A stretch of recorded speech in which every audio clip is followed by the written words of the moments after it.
नमस्कार। हम लोग उपस्थित हैं बिहार के समस्तीपुर जिला में उजियारपुर ब्लॉक में। ये मेरा गांव के नज़दीक एक स्कूल है, सीनियर सेकेंडरी स्कूल है। बाबा साहब अम्बेडकर ने कहा था, शिक्षा शेरनी का दूध होता है, जो पिएगा वही दहाड़ेगा। इस दुनिया के अंदर में कोई भी ऐसा देश नहीं है जिसने शिक्षा पर निवेश किए बगैर विकसित हुआ हो। हम आज भी विकासशील है और एक ऐसे प्रदेश से आते हैं जो बीमारू राज्य बिहार है और शिक्षा के क्षेत्र में सबसे पीछे है। हमारा राष्ट्रीय नेशनल लिटरेसी रेट 79% है और बिहार उससे बहुत पीछे है। खास करके जब लिटरेसी रेट की बात होती है तो दो तरह का लिटरेसी रेट देखा जाता है, एक है अर्बन, एक है रूरल। आपको जानकर हैरानी होगी कि रूरल में यानी ग्रामीण क्षेत्र में लिटरेसी रेट यानी कि मर्द मात्र 43% पढ़े लिखे हैं और महिलाएं मात्र 29% हैं। जब जब चुनाव आते हैं तो बात होती है डबल इंजन की सरकार, डबल इंजन की सरकार, डबल इंजन का डबल फेलियर। देखो, आप मुझे एक चीज बताओ कि बगैर शिक्षा में निवेश किए, बगैर बुनियाद का पत्थर मजबूत रखे, क्या कोई इमारत मजबूत बन सकती है? आज हम एक स्कूल में उपस्थित हैं, 40 साल पुराना स्कूल है। हमारे दादा परदादा ने महंत से जमीन लेकर के स्कूल का निर्माण करवाया था, फिर सरकार ने टेक ओवर किया। 40 साल में इनसे 40 कमरे भी नहीं बने। खपरेल की बिल्डिंग है, बच्चे बैठे हुए हैं और इतना ही नहीं है, बिल्डिंग कब गिर जाए शिक्षकों की चिंता है। मैं एक चीज कहना चाहता हूं, कभी भी किसी भी राज्य का विकास, देश का विकास शिक्षा में निवेश किए बगैर नहीं हो सकता है। सुनियोजित तरीके से पूरे बिहार को इन लोगों ने मजदूरों का फैक्ट्री बनाने का कोशिश हो रहा है। क्या कोशिश कर रहे हैं लोग? कहीं ये जानबूझ के तो नहीं कर रहे ताकि इनके जो पूंजीपति मित्र हैं, जिनके गुजरात में, महाराष्ट्र में, अन्य राज्यों में बड़ी बड़ी फैक्ट्री है, उसके लिए सस्ता मजदूर मिल सके? कहीं ऐसा तो नहीं है कि दूसरे वालों को भी सूट करता है, चुनाव के समय में सस्ता वोटर मिल सके? सुनियोजित तरीके से बिहार के लोगों के शिक्षा व्यवस्था को खत्म करने की कोशिश है। परीक्षा होती नहीं है, हायर एजुकेशन के लिए कॉलेज में डिग्री मिलती है 5 साल में। इतना ही नहीं है, जब कोई बीपीएससी की या कोई कंपटीशन एग्जाम देता है तो पेपर लीक हो जाता है। स्कूल के एजुकेशन को देखो, 29% लिटरेसी रेट है। तो मैं एक चीज पूछना चाहता हूं कि बिहार में, जिसका इतिहास 150-200 सालों का रहा है, कि लगातार यहां से मजदूर पलायन करते रहे हैं, हमारे यहां पर इनकम पर कैपिटा 46,000 रुपया है। यानी कि एक एवरेज बिहारी की महीने की कमाई 4,000 रुपए से भी कम है। वही दिल्ली में 5 लाख रुपया है, अन्य राज्यों में 4.5 लाख है, कहीं 4 लाख है। जब कमाई 10 गुना ज्यादा होगी बाहर, तो लोग पलायन नहीं करेंगे तो क्या करेंगे? तो रोजगार, बेरोजगारी और जो यहाँ पर मैं बिहार की जो शिक्षा की व्यवस्था है, अव्यवस्था है, उसके पीछे सारा का सारा कारण हमारे हुक्मरान है, डबल इंजन की सरकार।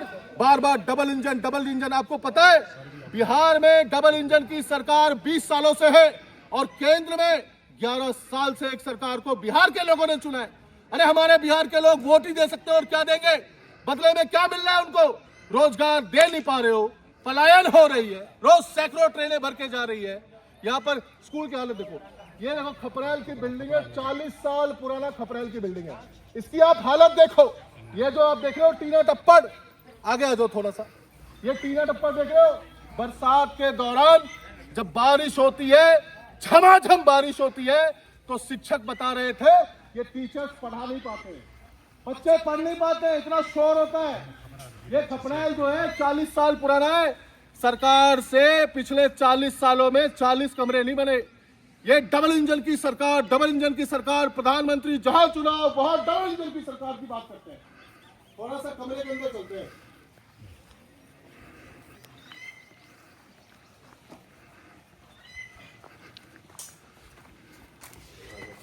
ये स्कूल की छत है, देखो छत देखो, यहां से पानी चूता है, इस पे झमाझम बारिश में इतना शोर होता है, ये बिल्डिंग देखो, इधर थोड़ा सा अंदर आओ, आप लोग बैठे रहो, नहीं बैठे रहो। ये स्कूल की छत देखो, मुझे लगता है कि लाइट पर्याप्त है इसको दिखाने के लिए। स्कूल की छत देखो, भारत की आजादी के लगभग 78 साल बाद ऐसे स्कूल है। प्रधानमंत्री जी कहते हैं 2047 तक विकसित भारत बनाएंगे। अरे विकसित भारत कैसे बनाओगे? भाषण से विकसित भारत बनेगा या शिक्षा में निवेश करके बनेगा? दुनिया में एक देश बता दो जिसने बगैर शिक्षा में निवेश किए हुए किसी देश की तरक्की करी हो, डेवलप किया हो। आज ये देखो, ये खिड़कियां, ये जो है सो हालत देखो, स्कूल की हालत देखो, ये छत देखो, पंखे चल नहीं रहे, बिजली होती नहीं है, बच्चे बेचारे मजबूर हैं, पढ़ने के लिए मजबूर है, इन्हीं स्कूल में पढ़ने के लिए मजबूर है। बरसात के अंदर में पानी भर जाता है, छत है नहीं, 40 साल पुरानी बिल्डिंग है। तो साथियों, ये जो YouTube वीडियो हमने बनाया है, यहीं पे इधर आ जाओ, ये YouTube वीडियो इसलिए बनाया है क्योंकि देश के अंदर जहां जहां भी ये भाषण में कहते हैं डबल इंजन की सरकार है, मैं आपको गारंटी के साथ बोल सकता हूं कि एक एक राज्य में जाऊंगा, इनकी डबल इंजन की सरकार मतलब सुनियोजित तरीके से ये पूंजीपतियों के लिए काम करते हैं, देश जानता है। लेकिन उन्हीं पूंजीपतियों के फैक्ट्री में सस्ते मजदूरों की कमी ना हो, इसी के लिए सस्ते मजदूर बनाने की फैक्ट्री बिहार को बना रहे हैं। आज तक 20 साल में कोई निवेश नहीं हुआ, कोई फैक्ट्री नहीं लगा, कोई इंडस्ट्री नहीं लगा, शिक्षा पे कोई काम नहीं हुआ। कैसे बनेगा विकसित? कैसे पलायन रुकेगा? कैसे रोजगार मिलेगा? क्योंकि इसी के लिए ये YouTube वीडियो आप सबके बीच में बनाया हो साथियों। जय हिंद, जय भारत। जैसा कि मैंने कहा था, मेरे YouTube चैनल पे केवल पॉलिटिकल कंटेंट नहीं होगा, सोशल कंटेंट होगा, एजुकेशनल कंटेंट होगा, हेल्थ कंटेंट होगा, ट्रैवल होगा, फूड ब्लॉगिंग होगा, हर वो चीज होगी। मैं आपको अपने YouTube चैनल पे वो चीजें दिखाऊंगा जो कोई भी मेन स्ट्रीम मीडिया नहीं दिखाएगी।